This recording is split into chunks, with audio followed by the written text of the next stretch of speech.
Hello again. This is Dr. Rand Ullman, and I'm for the Human Freedom Project, and it is going along well. And we appreciate the opportunity to meet with you again.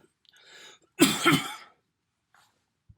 a little trouble with my voice today, but I think you can understand me.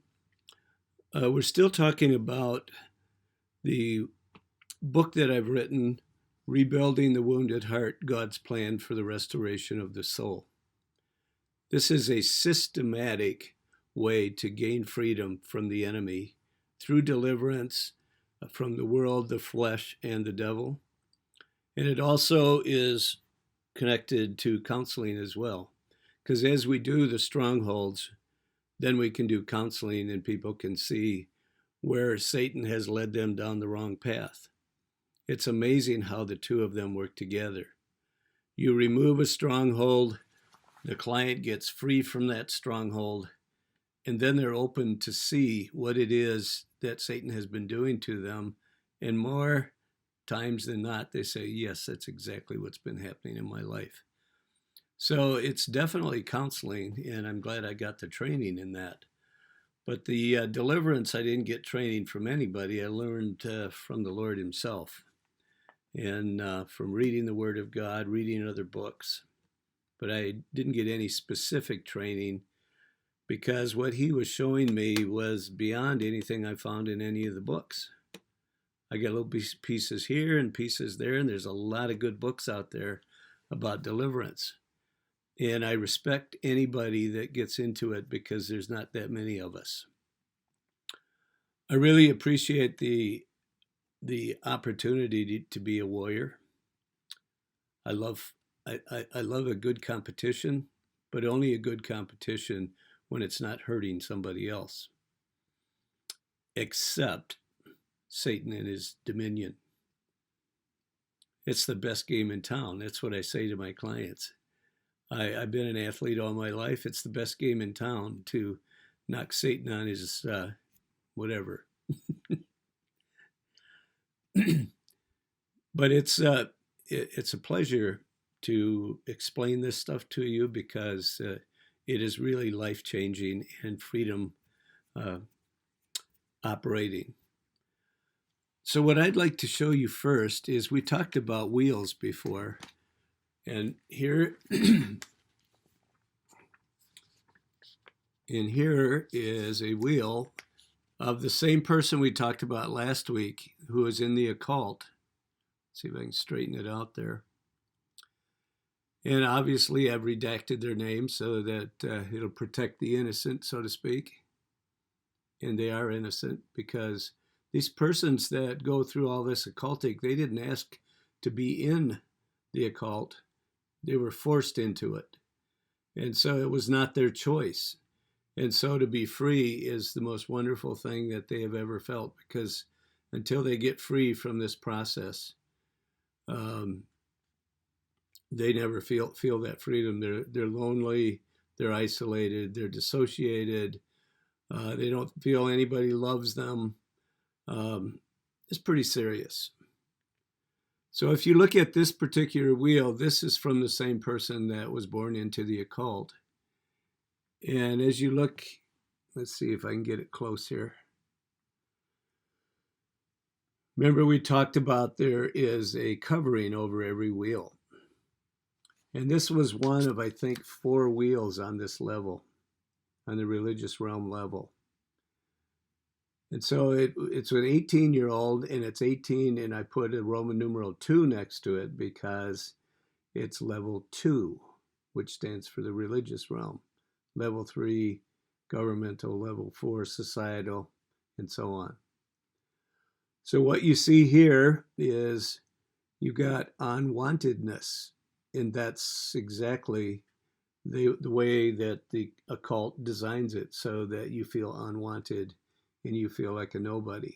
Those 4 names, Wendy, Mary, Gerald, and Beatrice, had no meaning to the client at all.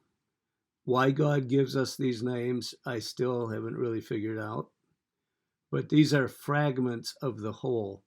The whole is Mary, age 18 too, and that's not the real name, but I'm just saying Mary. And the fragments that help the main part are the other four names. So what we do is we remove the cover, which is the main purpose of this wheel is to be unwanted.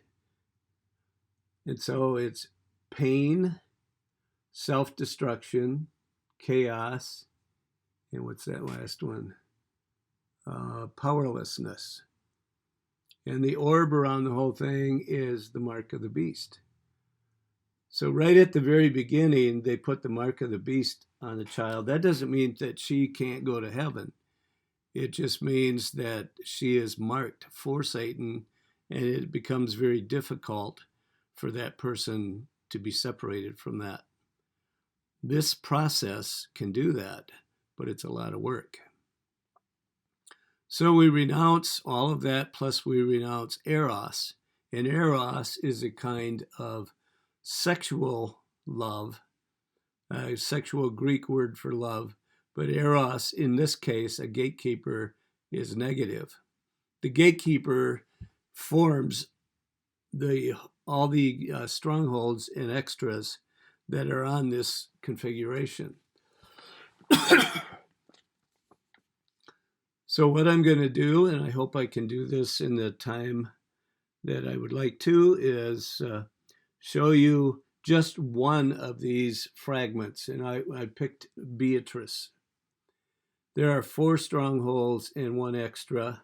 And since we haven't talked about extras as yet, just a little bit last time, I will explain each one that we run into when we run into them. So... Excuse me. Very dry, sorry.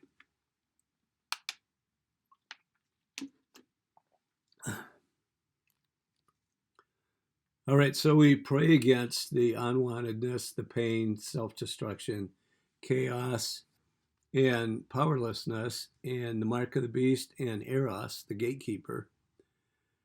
We get rid of them, the covering, and those 5 spirits, 1, 2, 3, 4, 5 spirits plus the gatekeeper. The gatekeeper is bound and he's made into a cocoon and placed in the boardroom until such time as we finish the rest of this wheel. So this is a person in the occult, and I picked Beatrice, and we're going to look at some of the strongholds, the 4 strongholds in the extra. We're not going to go through, let's see, how many are there? 6, 9, 16, 21. There's 26 altogether. We're going to go through 5. Most people are not going to have this many, but people in the occult will. So the average person doesn't have more than 1 or 2 strongholds, and maybe an extra, sometimes none. So this is quite a difference, and these are a lot deeper, and the spirits on them are a lot stronger. All right, so let's look. What I think I'll do is I'll get as far as I can on this, and then we'll break in the second session. Let's just look at the first one at the top here. That's number 1 on 18.2 on Beatrice. On the very low level, you got, which is the repressed level, you have lack of protection and guilt and shame. So what they have done to Beatrice is they make sure that she doesn't think she's ever going to be protected.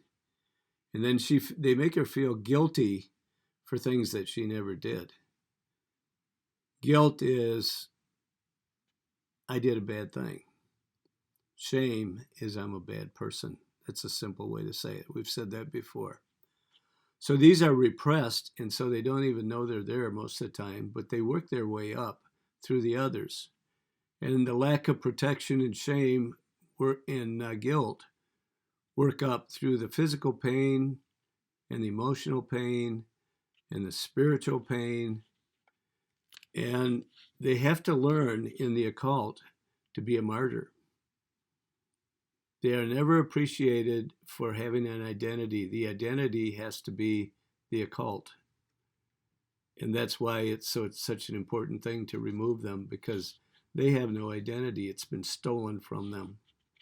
all the shame and guilt and pain, all that together on their emotions causes them to feel like a martyr. And at the very top, it's just deep sorrow. They're sorrowful all the time. Okay, let's look at the second one.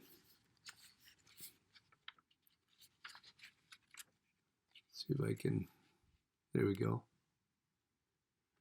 So the repressed level is defenselessness. So they're made to feel like they can't defend themselves.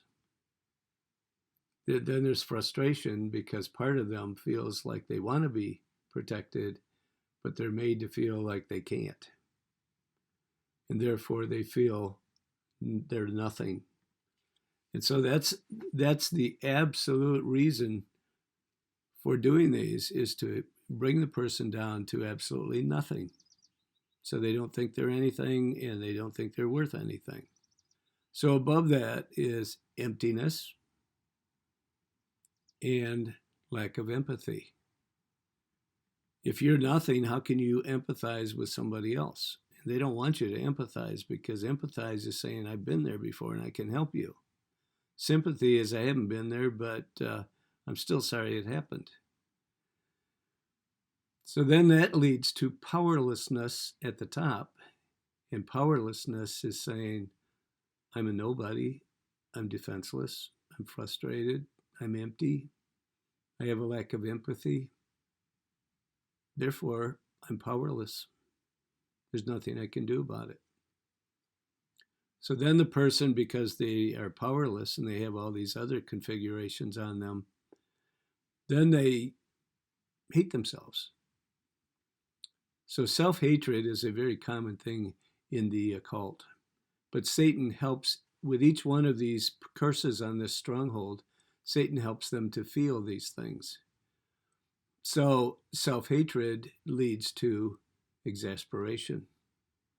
If I'm nothing and I hate myself, I'm exasperated because I don't know what to do with myself. Okay, let's look at the third one. Do this one at a time. Okay, the third one on the repressed level is physical suffering, emotional suffering on the other side, and spiritual suffering. It's just suffering, suffering, suffering. That's the name of the game in the occult, is suffering.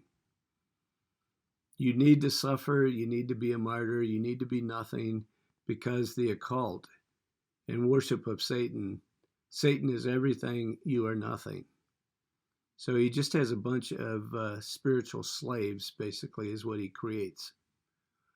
So with inside the person, then he puts anger and rage. I mean, they're suffering and they're angry at their rage. They're angry and rageful. And so, because of their anger and rage, it causes, according to this stronghold, a dichotomous mind. And if you remember talking about dichotomies earlier, much earlier, that's splitting your brain into two sections. So you're kind of you're speaking out of both sides of your mouth. You think one thing and you act a different way. And so what the purpose of Satan in all of this is to get you all confused and to get you thinking forked tongue, basically, out of both sides of your mouth.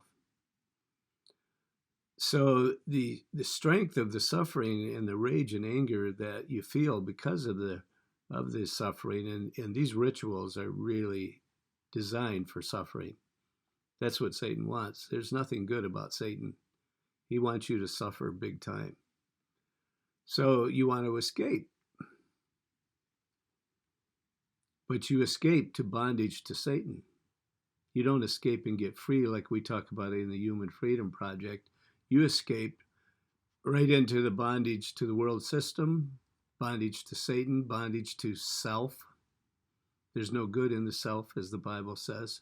So it's constantly being in bondage to suffering, to rage, to anger, to dichotomous thoughts, and to wanting to escape.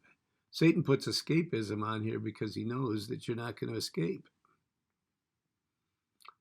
There's very few people that escape from the occult.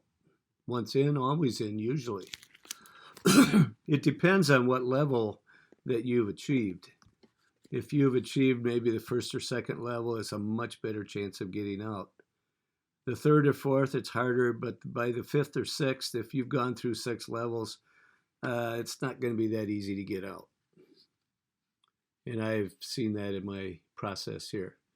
Okay, the next one is, let's see if I can get it real close, mourning and sadness and despondency. And because Satan has repressed those and made you feel that as a person in the occult, despondency leads to all kinds of things, especially in fact, in the occult, they want you to be despondent, but they don't want you to kill yourself. They only want Christians and other people to kill themselves that are not in the occult. So with the despondency and sadness, he puts catatonia on you so that you're in a catatonic state and you don't even know where you're at. And again, it shows lack of empathy.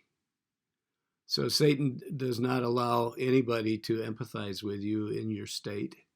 And again, you feel like nothing. He just keeps hammering away, over and over and over. And so in the will is dissociation. I mean, you're going to find dissociation when you get to all the levels. There's dissociation, but especially the 6th level. But we're still only on the 2nd level, and there's still a lot of dissociation.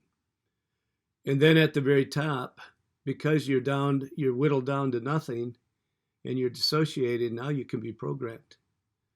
So that's number, what was that? Number 4. Okay. Now here is what's known as an extra. It looks like a star, but it's a pentagram. In the middle is a person, and it's 18:2 Beatrice, and it says hopelessness around it. My hands are getting a little tired here. And by the time they get to this stage of level 2, they're feeling pretty hopeless. So in the top channel, it's chaos. And at the top point, it's confusion. So after all of these 4 strongholds have been put on, then this pentagram is put on. And when I first started, we used to have to do all 5 points of the pentagram. Now God allows us to only do 2. I'm hoping that he continues to soften the blow, because it takes a long time to do these. Because every time you gotta, well, it's actually a pleasure, but you need to listen to God, find out what the curse is, and then get rid of them. So it takes time with every one of these. It's easy to explain now, but sometimes it'll take 15, 20 minutes to get a stronghold before you can renounce it. So the better the person that you're working with can hear God, the faster it goes. If they have a hard time hearing God, and I have to hear it all the time, it's a little slower, because I don't hear everything. But I do hear yeses and nos, and when they hear, say, hopelessness in this case, then I hear a yes. If I hear a no, then I say, no, that's not correct. So we always double check back and forth as we're doing these prayers. The second channel is desperation. And on the point off of that is lack of control. So what we have here on Beatrice on level 2, if there was any spiritual part of this person, and many of the people on level 1 go to church and accept Christ. And all the parts have not accepted Christ because they don't even know they have these parts. They're all being used, but they're being used by Satan. And so if the host has accepted Christ, that part will be going to heaven, and all of these others will go kicking and screaming, basically, because they have decided they want to follow Satan. But when they get the strongholds off, then they want to accept Christ too. So when we finish a wheel and everyone on that wheel has accepted Christ, Satan can't attack like he used to. And if we have 3 or 4 wheels on a level and we finish all the wheels, that whole level is clean. So the religious realm level basically is to attack Christ. And that's usually why it's the first one, to attack Christ in the person so that they can become legalistic, so they can turn their back on him, separate from him. I didn't see that on any of these, but there's plenty of other wheels and strongholds on this level. Most of the time for the average person, though, it's keeping them separated from God so they don't have a personal, close relationship with him. So that's the basic of the religious realm level. And we just keep plugging away level at a time. So when we're done with this level, we ask the Lord if there's another level. Sometimes he gives us level 4. There's something there. Sometimes 3, then 4. Sometimes 3, then 4, then 6. So we just have to keep asking and talking and communicating with him. And as we do that, we make progress. So I'm done with that second level. So I'm going to leave you by saying, if the Son has freed you, you are free indeed. So God bless and goodbye.